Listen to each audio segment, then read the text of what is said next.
Hello, welcome to the WInecast with me, Latricia Marie, coming to you today with key tips on how to pick a great Cabernet. I love Cabernets, as you all know, if you've all been following me so far, and these have been things I've developed and researched to help me pick better wines when I'm at the local grocery store or your local wine shops, just so you know if you're really getting the bang for your buck, because Cabernets can range from like $12 all the way up into the thousands. And if you are like me, you can go in between any of them, but it's easier when you know what you're getting, at the store. So these are just my three brief tips in order to help you a little bit better along your Cabernet journey. So the first one is, what zone do you want to be in? Are you about to eat a nice dinner? Are you at a restaurant? Or are you just trying to chill on the couch, watch Netflix or something like that? Or have a good nightcap? For me, I have go-to Cabernets in different zones. That way, I already know I'm not gonna like this wine without pairing it with something versus chilling on the couch. Once you decide what type of zone you're looking for, then it's easy to narrow down the particular type of calves that you need to get for the particular thing you're trying to do. So that leads me to the second one: knowing your regions and your vineyards. I would hate to say producers, but it's really the vineyards and the region. So regions are when you see U.S. wines, Napa Valley, Sonoma County, Alexander Valley. You'll see Washington, Columbia Valley as well. You're looking at that when you're looking at the bottle. Where is it from first? Once you see where it's from, for me, my hierarchy for U.S. wines especially is Napa Valley. If I don't find a Napa Valley wine, then I'm going to Alexander Valley. Columbia has some really good Cabernets that they have produced as well. You're not going to see too many Santa Barbara unless you're getting a Pinot Noir. So you really don't have to worry about that. But Sonoma County is like out of that list. That's the last thing I'm going to. Only because depending on the year, which is tip number 3, what is the year of the bottle of wine that I'm getting? So for Napa Valley, for me, if I'm going to have a nice dinner with my wine, I'm going to get 3 years back from my current year that I'm in. So we're in 2023. 2021, maybe 2020 is as early I'm about to go with the Cabernet. Anything before, like, that's considered a young wine. It hasn't aged really, and that's like you just trying to pop something just to go with dinners and things like that for a bigger dinner party, or if you're out somewhere and you're looking at the wine list, look at the year of the cab that's on there. That's going to help you narrow down if it's smoother, has it aged a little bit, the flavors, because some cabs can be bitter, meaning it's a little it's not as smooth, so it's a little harsher going down, which is what you want to avoid. That's why I say those tend to be what people use to pair with their food most of the time if they're not new to cab, if they don't really know cabs like that.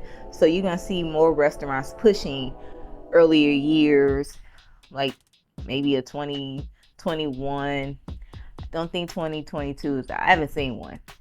Plus, I don't look for them. But anything older than 2020, like your 18s, those are the ones that you can kind of sit back on the couch, sip, nightcap.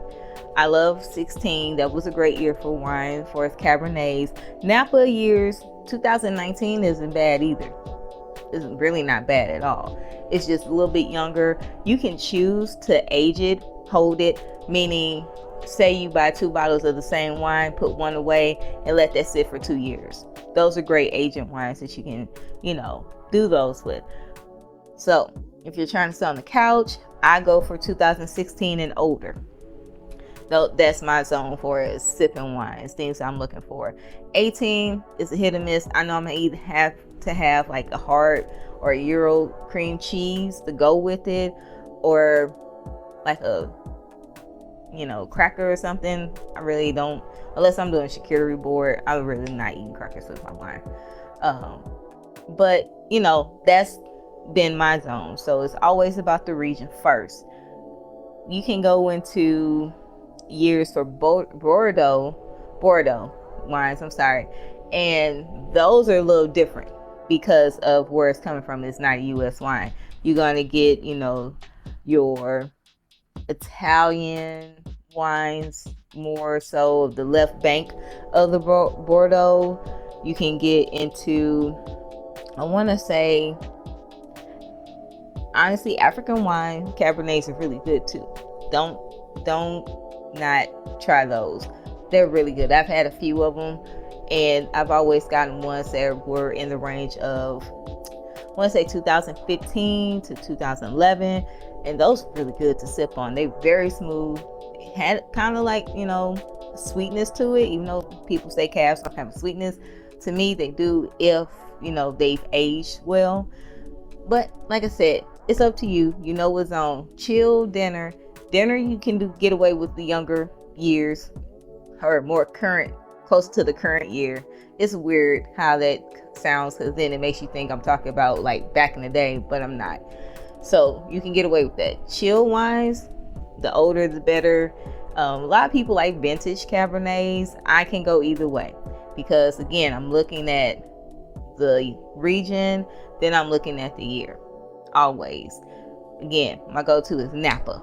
Remember, Napa Valley is the top dog right now in the U.S. for wine producing in the first place, because of how the grapes are harvested, the climate.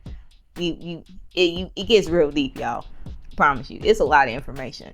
But those 3 tips though can save you a lot of time just standing there and looking like, I don't know what I'm supposed to be getting right now. And it can be tricky, especially when the sticker price, you're like, okay, I paid, let's say $20 to $30 for a wine, and it ended up being nasty. But that's probably because where it's from and the year that it was produced.